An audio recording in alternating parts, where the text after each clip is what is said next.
and what a great time to join us on TOOP TV. Now this week we have some excellent topics. We're covering safety and security during the Christmas period. We're going to look at a magnificent property with SA's finest at St George's, and we have joining us live and interactive Mandy Worth, our Sales General Manager, to answer any questions or queries.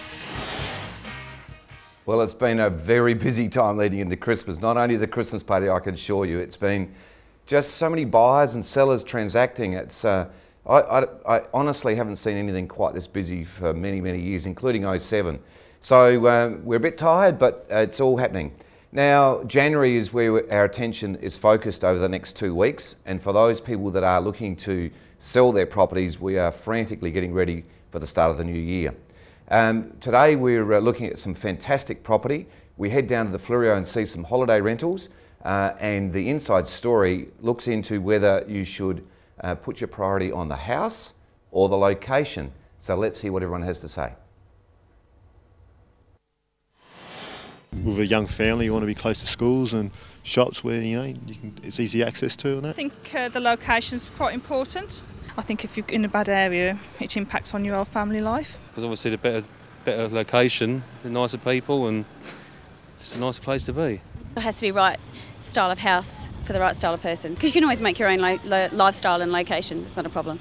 If you've got young children, you've got to be close to the school you want to send your kids to. Obviously the house is important, but the location will come first. Well, we can change the house, you can't change the location. Location wins. Hey, how spot on are the people out there in the marketplace?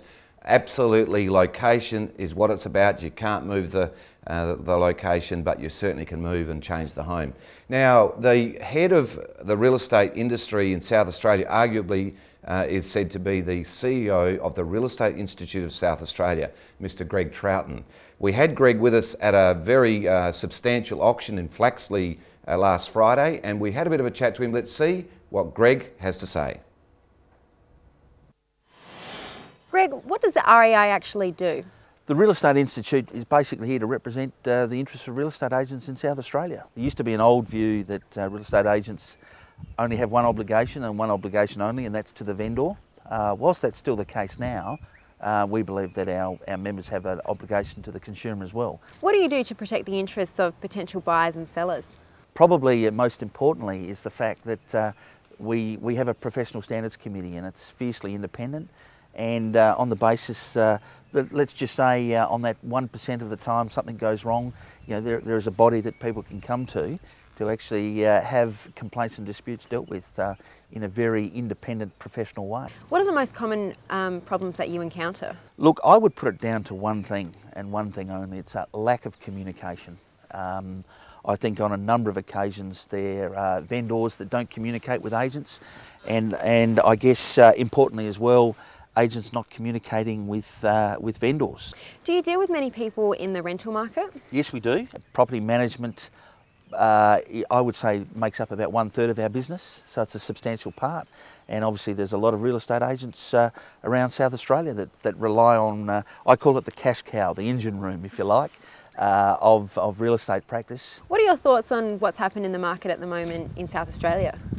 Look, the South Australian market has always been amazingly resilient. I think over the last 12 months prices have increased upwards, depending on which data you want to use, 3 to 4%. I think you just have to look in the advertiser, and I've seen listings in the advertiser upwards of 1,800, 2,000, and so I use that as my if you like, gauge for how the marketplace is going. And any predictions for 2010? What I can say is South Australia has always remained very steady, even through the toughest times of this state. Property has never gone backwards. If anything, it plateaus. If we've just gone through the global financial crisis, and I'm absolutely certain that we have, and property prices in South Australia have gone where they've gone, I'm absolutely stunned and amazed and pleasantly surprised. Because all indications were that confidence was down and all of those sorts of things. So look, I remain remarkably positive for 2010. Greg, I hope you're right, and some very true and spot on comments there from Greg, our CEO at the Real Estate Institute. Now, joining us in the office and in the studio here today, is Mandy Worth. Hello, Mandy. Hi, Anthony. Now, Mandy's our General Manager of Sales, and you're in the very front lines talking absolutely with what's happening and the guys in the trenches. Talk to me, what do you think's happening in terms of the marketplace, Mandy? I have to agree with your comment earlier. 2007 was the boom time, and I really think we feel like that's where we're sitting right at this very minute. Really been really busy. Everybody's tired, bags.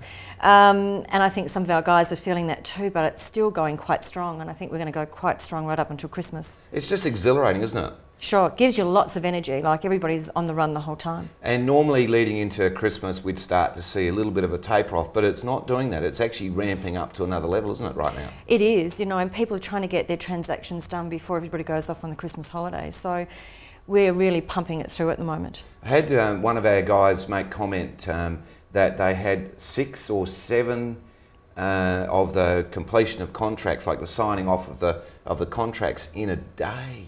Now, that's unheard of, isn't it? It is, and I think you'll find there's more than one of them that are doing that at the moment just to get stuff done. Like, people are really wanting to get it done so they can celebrate over Christmas. Now, we might cover it a little bit later in the program, but let's talk about perhaps in our second segment with regard to a bit more detail on where the action is and whether it's across the market. But in the meantime, I just wanted to point out to the viewers, in episode 7, we had an interview with the head or the chief coordinator, the state coordinator of the CFS.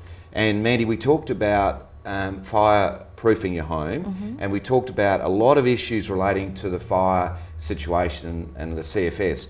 Today's front page talks about confusion.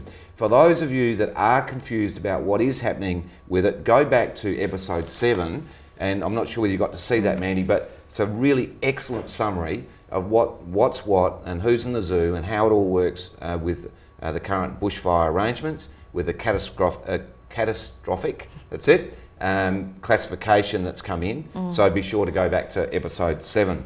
Now, before we move into the next segment, there was an article in Saturday's paper, Mandy, you may have seen it, with regards to the $10 million plus and why we haven't got, or how long before we get a $10 million sale in Adelaide. What's your comment?